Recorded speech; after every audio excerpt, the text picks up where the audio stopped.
திரு ரமண மகரிஷியின் அருணாச்சல அஷ்டகம். அம்மா, என்ன அதிசயம்! ஊனக்கண்ணுக்கு ஜடமான கல்மலை போல் இந்த அருணாச்சலம் அமர்ந்திருக்கிறது. இதன் அருட்செயல்களோ எவராலும் அறிய முடியாதவை. அறிவு தெரியாத குழந்தை பருவத்திலிருந்தே அருணாச்சலம் என்றால் எல்லாவற்றையும் விட மிக பெரியதென்று என் புத்தியில் தோன்றிக் கொண்டிருந்தது. அது திருவண்ணாமலையே ஆகும் என்று ஒருவரால் அறிவிக்கப்பட்டும் அதன் உண்மை பொருளை உள்ளபடி நான் அறியவில்லை. பிறகு என் அறிவை மயக்குவித்து அது என்னை தன்னிடத்திற்கு கவர்ந்து கொள்ளவும் அதன் அருகில் வந்தடைந்த போது இந்த அருணாச்சலம் சலனமற்ற மலை வடிவாக இருப்பதை கண்டேன். அச்சலமான இக்கிரி உருவை கண்டதும் இந்த மலையை பார்த்தவன் யார் என்று மனதை உள்முகப்படுத்தி விசாரித்தவுடன் பார்த்தவனாகிய அகந்தை இல்லாமல் போய் எஞ்சி நின்ற ஆன்மா விளங்க கண்டேன்.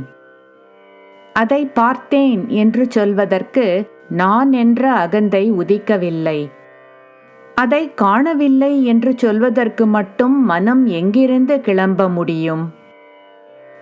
ஆதி காலத்தில் நீயே உன் சொரூபத்தை தட்சிணாமூர்த்தியாய் மௌனத்தால் உணர்த்தினாய்.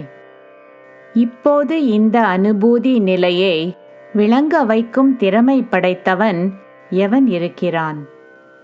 இதை உணர்த்துவதற்கென்றே ஆகாசத்திற்கும் பூமிக்குமாக ஓங்கி உயர்ந்து அருணாச்சலமாக பிரகாசித்து நிற்கின்றாய்.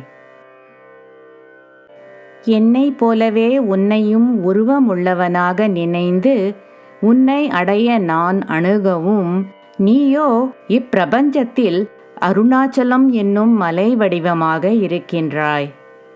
உனது சொரூபம் உருவமற்றது என்று தியானிப்பது எங்கும் நீக்கமர நிறைந்த ஆகாசத்தை காண்பதற்கு உலகு எங்கும் அலைந்து திரிகின்ற ஒருவனுடைய முயற்சிக்கு நிகராகும்.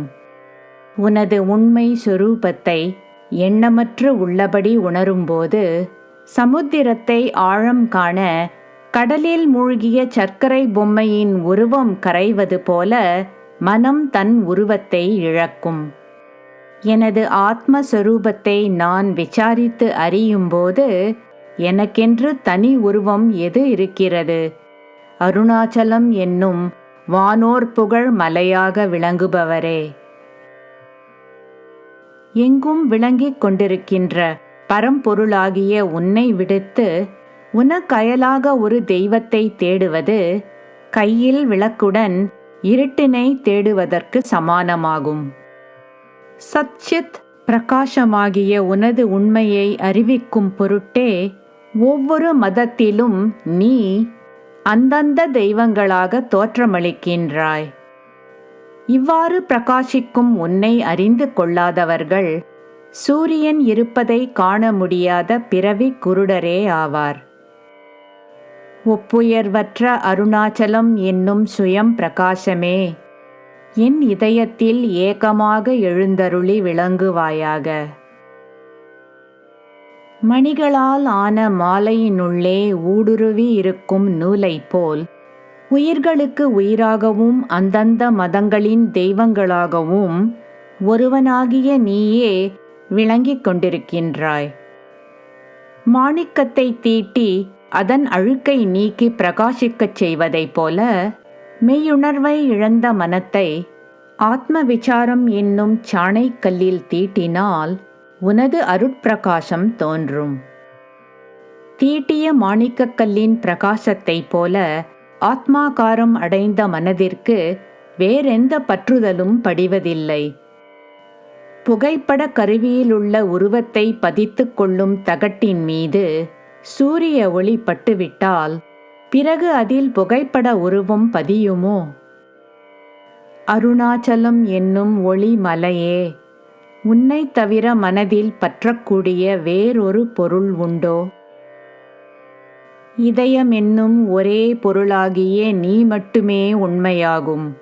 உன்னிடத்தில் உனக்கு அந்நியமல்லாத ஓர் அற்புத சக்தியினின்று உனது சித் பிரகாசத்தோடு கூடிய அணுவைப் போன்ற அதிநுட்ப நிழல் கூட்ட நினைவுகள் தோன்றி பிராரப்த வினையினால் இயக்கப்பட்டு திரைப்பட காட்சியைப் போல ஆத்ம பிரதிபிம்ப மன ஒளியாகிய கண்ணாடியால் உள்ளிலும் கண் முதலான இந்திரியங்களின் வழியாக வெளியிலும் நாமரூப உலக சித்திரங்கள் காணப்படுகின்றன. அருட்பிரகாச மலையே, உலகத் தோற்றங்கள் இருந்தாலும் மறைந்தாலும் உன்னை தவிர இவைகள் வேறல்லவே.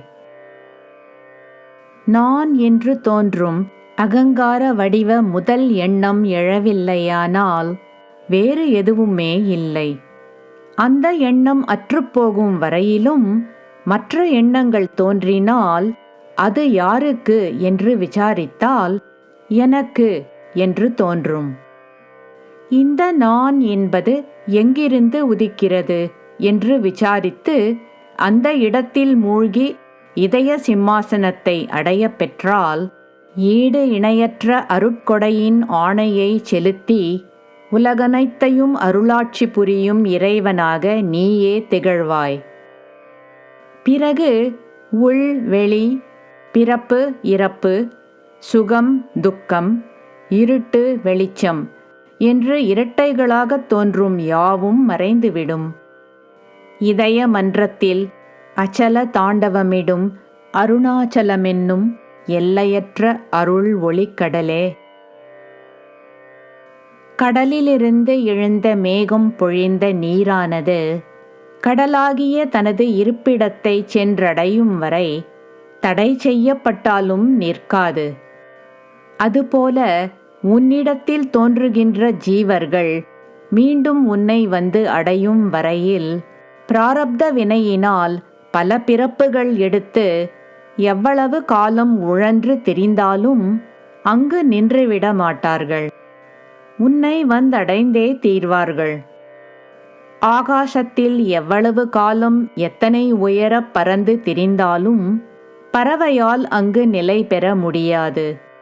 அது வந்து தங்குவதற்கான இடம் பூமியை தவிர வேறெதுவும் இல்லை.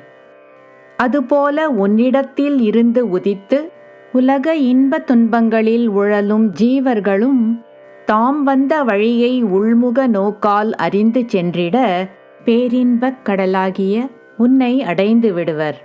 அருணாச்சல பூதரனே.